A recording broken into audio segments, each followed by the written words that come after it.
안녕하세요. 목마을 사람들입니다. 지난 두 편에서는 국민연금의 현황과 문제점에 대해서 얘기해봤는데요. 그래서 이번 시간에는 전문가이신 홍익대 경제학부의 박명호 교수님 모시고 국민연금 미래에 대해서 한번 얘기해보도록 하겠습니다. 네, 안녕하세요. 네.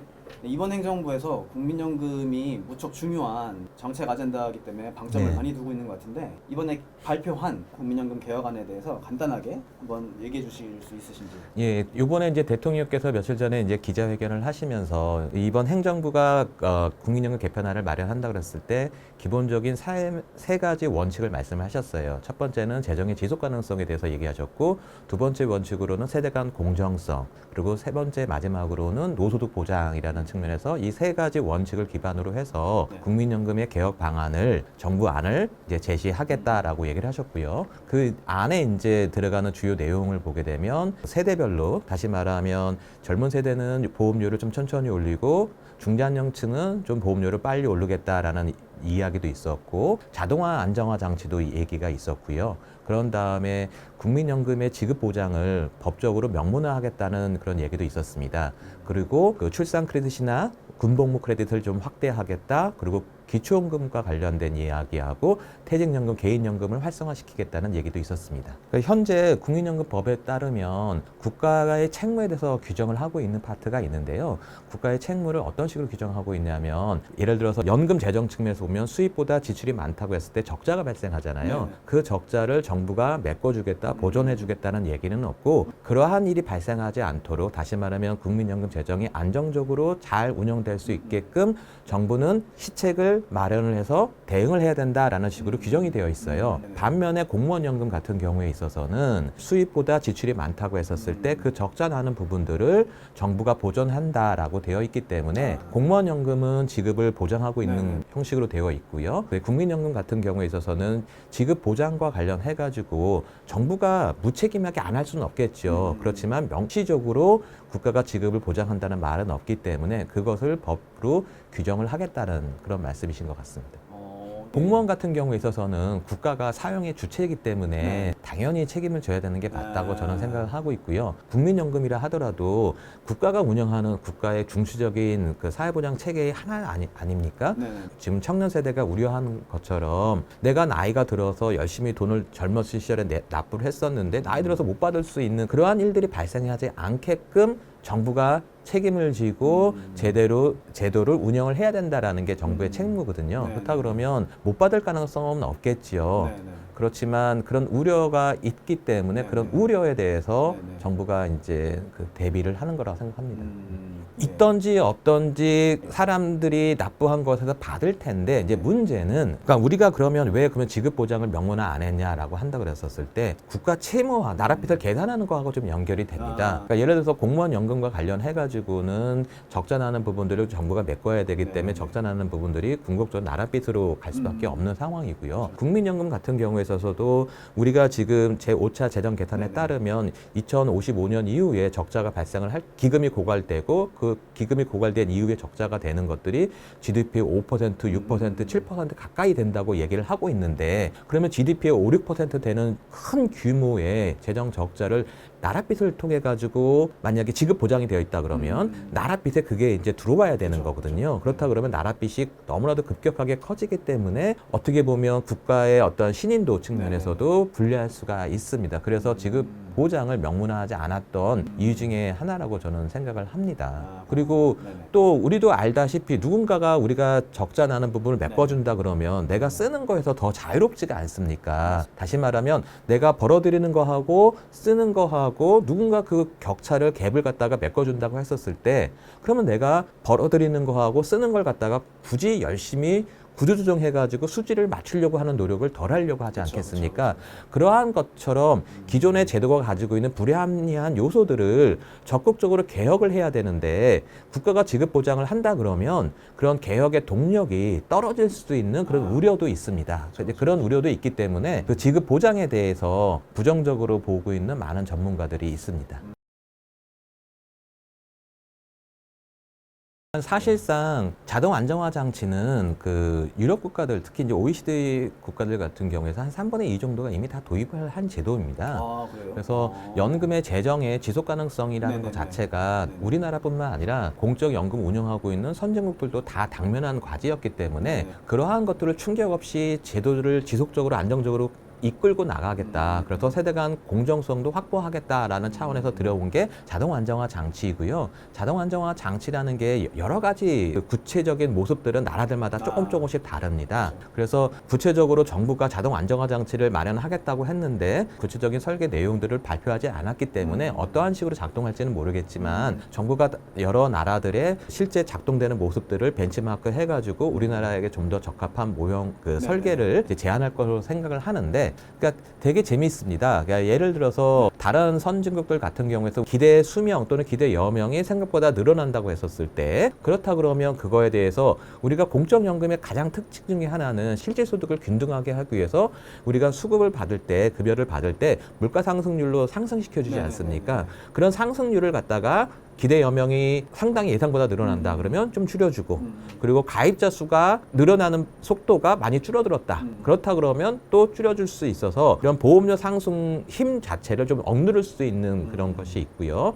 그리고 이런 제도의 어떤 재정적인 지속 가능성도 높여주는 그런 장점들이 있기 때문에 많은 나라들이 자동 안정화 장치를 쓰고 있고 또 우리가 또 경험한 것처럼 어떤 문제가 생겨서 개혁을 한다고 했을 때 법을 바꿔야 되는데 이 법을 바꾸는 것 자체가 상당히 오랜 시간이 걸리고 상당히 소모적인 논쟁들을 많이 하지 않습니까? 이제 그런 가운데 우리가 개혁의 시기를 놓칠 수도 있고 더 어려워질 수도 있는데 우리가 개혁을 하는 과정 속에서 발생할 수 있는 시간적인 그런 것들서부터 비용적인 것까지도 그 자동 안정화 장치를 도입을 한다 그러면 어느 정도 줄여줄 수 있는 그런 효과도 있다고 봅니다. 통계청에서는 과거에는 5년마다 인구 추계를 했었고 장래 인구 추계를 했었고 최근은 2, 3년마다 장래 인구 추계를 하고 있는데 2, 3년마다 장래 인구 추계를 할 때 출산율은 생각하는 것보다 더 빠르게 떨어지고 사람들의 기대 여명이라는 거는 생각보다 좀 더 길게 가는 경향이 있는 것으로 우리가 관측되고 있기 때문에 그 2, 3년 사이 안에서도 그런 변화가 있거든요.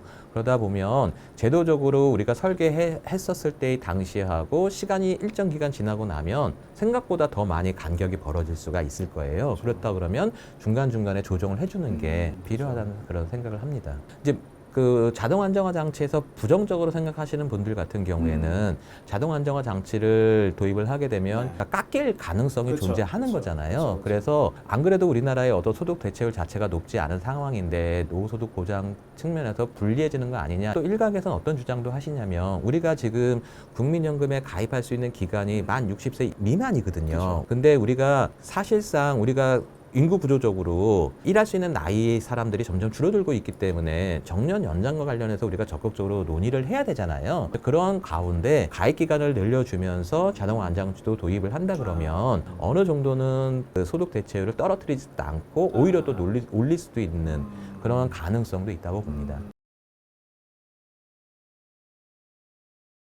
그러니까 이것도 되게 재밌는 그 뒷 배경이 있는데요. 그러니까 우리가 세대별로 보게 되면 지금 청장년층보다는 지금 젊은 세대가 우리가 자기가 보험료를 낸 거 대비 급여를 받을 거를 갖다가 우리가 가정을 해가지고 추계를 할 수가 있습니다.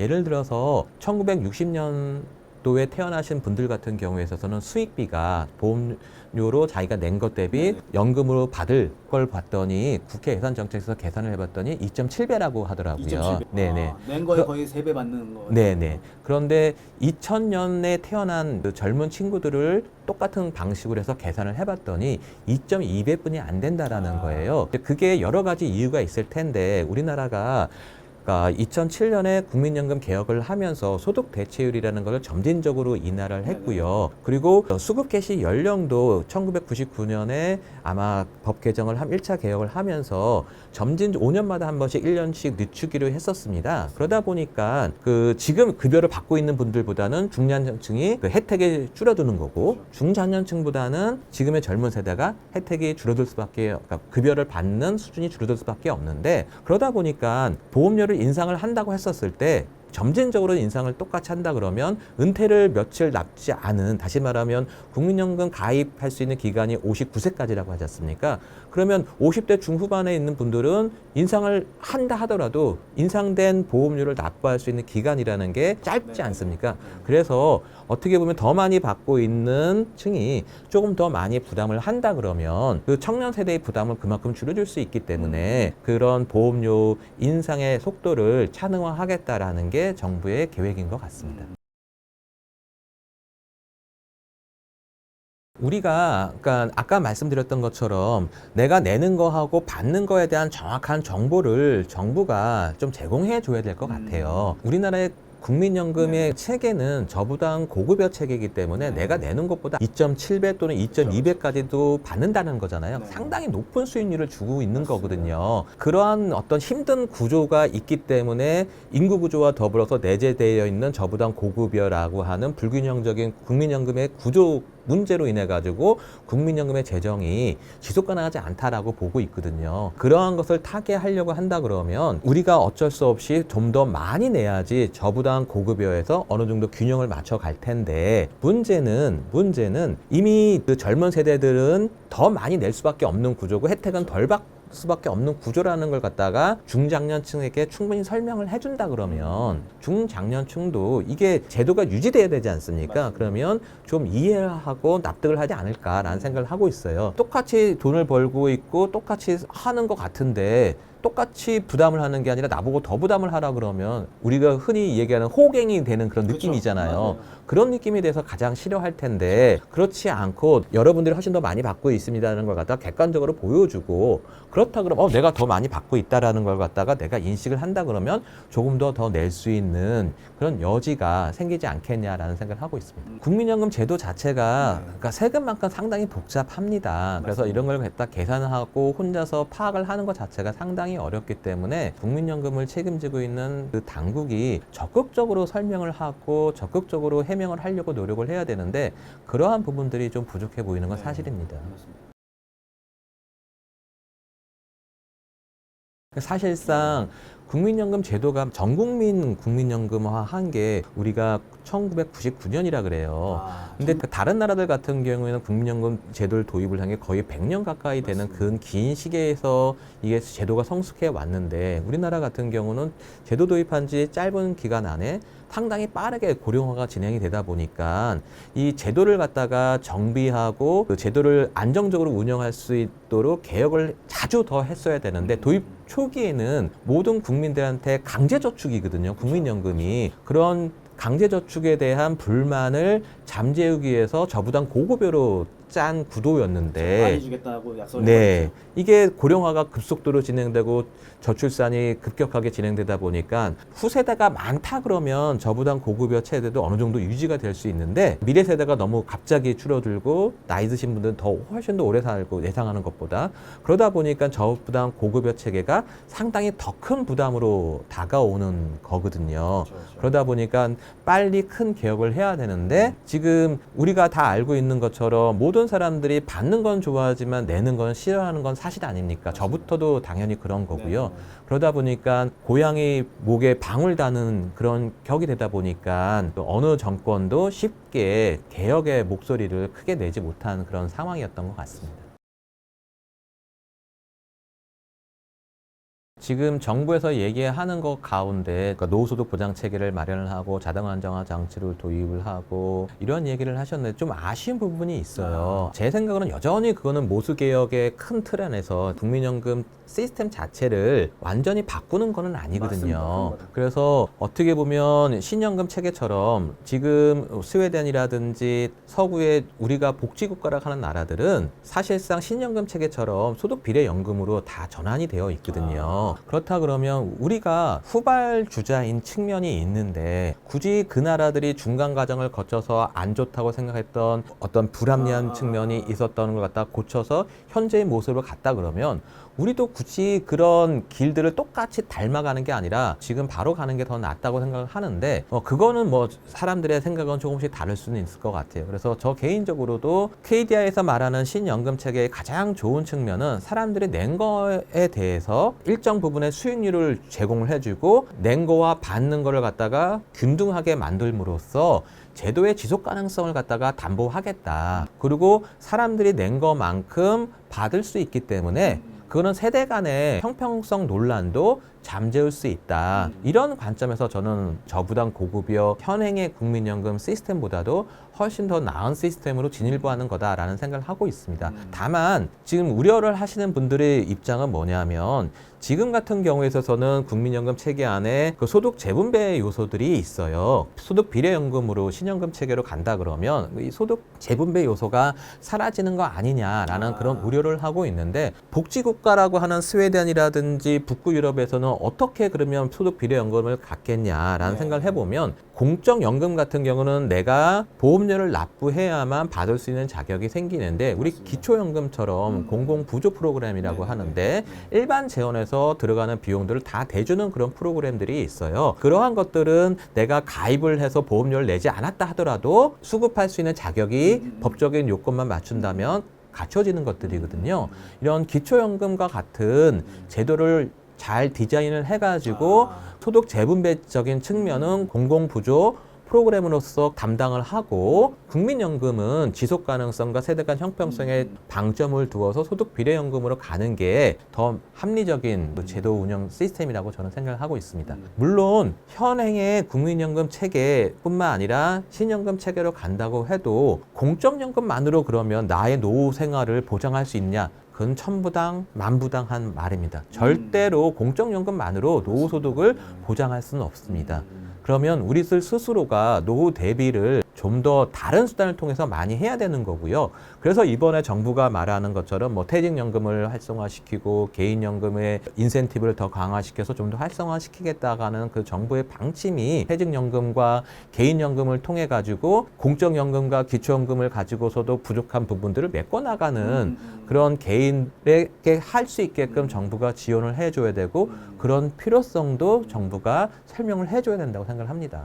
그리고 우리가 소득 재분배 요소가 있다고 나의 소득이 보험료 가입을 한 사람들의 평균적인 소득하고 같아진다라는 전제 조건이 있는데 문제는 그러면 평균적인 소득 수준이 어느 정도냐고 봤었을 때 거기서 함정이 있어요. 국민연금은 내가 소득이 많다고 해서 더 많이 붙는 거는 아니에요. 그 말은 뭐냐면 우리 국민연금에는 소득 상한이라는 게 있어요. 월급여 올해 같은 경우에는 아마 600만 원 내외가 될 것 같은데 내가 월급여가 1천만 원이 된다. 그래서 연간으로 보면 내가 1억 2천만 원 정도의 보수를 받고 있는 억대 연봉자다라고 했었을 때 그러면 한 1천만 원 정도 돼서 그거의 9% 그건 절대 아니라는 거예요. 국민연금에서 바라봤을 때 이 사람의 소득은 1천만 원이라 하더라도 국민연금의 소득의 상한이 존재하기 때문에 600만 원 정도 수준으로 낮춘다라는 거예요. 그 낮춰진 거 안에서의 평균을 계산하고 있기 때문에 사람들이 실제로 인지하고 있는 그 평균 소득과는 갭이 있을 수밖에 없다. 그래서 소득 대체율이 사람들이 생각하는 것보다 법에서는 40%로 얘기를 하고 있지만 내가 봤었을 때의 40%는 안 될 수도 있다라는 얘기를 꼭 드리고 싶어요. 그래서 국민연금만 가지고 노후 생활을 편안하게 할 수 있기를 기대하는 것 자체가 제 생각으로는 조금 불합리한 측면이 있다. 그래서 다른 방식으로도 노후 생활의 어떤 편안함을 추구하기 위해서 저축을 더 많이 해야 된다는 게 제 개인적 생각입니다. 국가가 해야 될 일 중에 하나는 공적연금은 최소한의 노후 생활을 보장하기 위한 것이라고 생각을 하고 그리고 그것보다 더 나은 노후 생활을 하려고 한다 그러면 스스로 더 많은 것들을 준비를 해야 되는 게 필요한 거고요. 그런다고 했었을 때 사람들로 하여금 그런 더 많은 노후 대비 저축을 할 수 있게끔 정부가 세제상의 인센티브를 줄 수도 있을 거고요. 만약에 충분히 소득 수준이 높지 않아서 생활에 궁핍함을 좀 느끼고 있는 분들 같은 경우에는 다시 말하면 우리가 저소득층이라고 얘기하죠. 저소득층도 보험 가입을 장려를 해가지고 보험료에 대해서 보조를 해준다든지 이런 시스템이 있을 수도 있고요.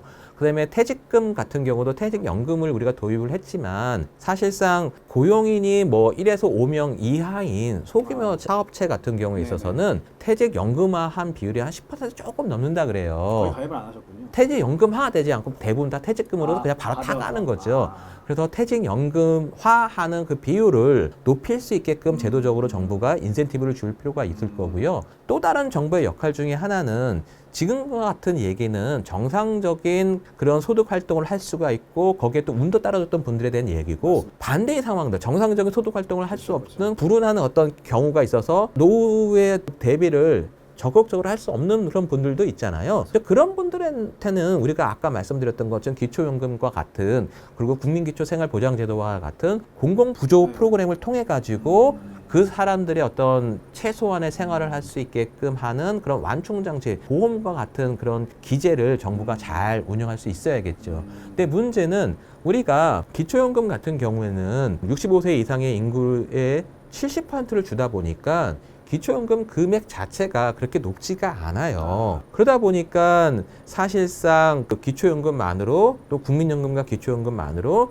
노후 생활을 할 수 있는 그런 구조는 절대로 될 수가 없거든요. 지금 얼마죠? 기초연금이 기준연금액으로 봤을 때는 한 33만 원 정도 됩니다. 33만 원. 그래서 대통령이 요번에 이제 기자회견을 하시면서 어떤 얘기를 하셨냐면 본인의 임기 내에 그 33만 원 정도 되는 것을 한 40만 원으로 올리겠다라는 얘기를 하셨어요. 문제는 거기에도 막대한 재정이 투입이 된다는 소리예요. 근데 최근에 그 기초연금을 전공하시는 분들에 대해서 얘기를 들어보면 최근에 베이비 부머 세대들이 65세 이상으로 들어오면서 그들이 상당히 많은 부를 가지고 축적한 상태로 들어오는 경우가 많이 있다고 해요. 그렇다 그러면 기초연금의 대상이 우리가 소득 하위 70%라고 보고 있는데 그 70%가 국가의 지원이 필요한 경제적으로 좀 어려운 계층이냐라는 걸 갖다가 우리가 따져볼 필요는 있다. 그래서 정부가 희소한 자원을 상당히 취약한 계층에 집중할 수 있게끔 기초연금을 받는 그 계층을 좀 줄이는 게 타당하지 않겠냐라는 생각도 하고 있습니다. 박명호 교수님께서 마지막으로 좀 보충을 하거나 좀 이런 얘기를 좀 해주고 싶으신 얘기가 있으시면 좀 부탁드리겠습니다. 그러니까 저는 개인적으로 노후 생활은 스스로 준비를 해야 한다고 생각을 해요. 그러니까 국가의 기대여서는 최소한의 생활만이 국가가 보장해 줄 수 있지 내가 평안한 노후를 원한다 그러면 적극적으로 노후 대비를 위한 저축을 해야 된다고 생각을 하고 국가의 역할은 국민들한테 그릇된 망상을 심어주면 안 된다고 생각을 해요. 국민연금만으로 노후 생활을 편안하게 할 수 있다라는 그런 시각을 제공해 주는 것 자체는 상당히 잘못된 거다. 국민연금만 믿고 있다가는 노후 생활 자체가 상당히 힘들어질 수 있다라는 걸 갖다가 우리들 스스로가 명심을 해야 되고요. 또 한 가지 우리가 유념해야 되는 거는 저출생과 인구 고령화로 인해서 국민연금이 상당히 재정이 힘들어진다고 얘기를 하잖아요. 국민연금이 재정이 힘들어지는 거와 동시에 나라 재정도 똑같이 힘들어져요. 그러니까 다시 말하면 미래 세대한테 큰 빚을 물려주지 않으려고 한다 그러면 국가가 국민연금 재정에 지원하는 것도 상당히 제약적으로 갈 수밖에 없다. 이런 점들을 유념할 필요는 있을 것 같아요. 알겠습니다. 그럼 오늘 나와주셔서 정말 감사합니다. 네, 수고하셨습니다. 감사합니다. 예.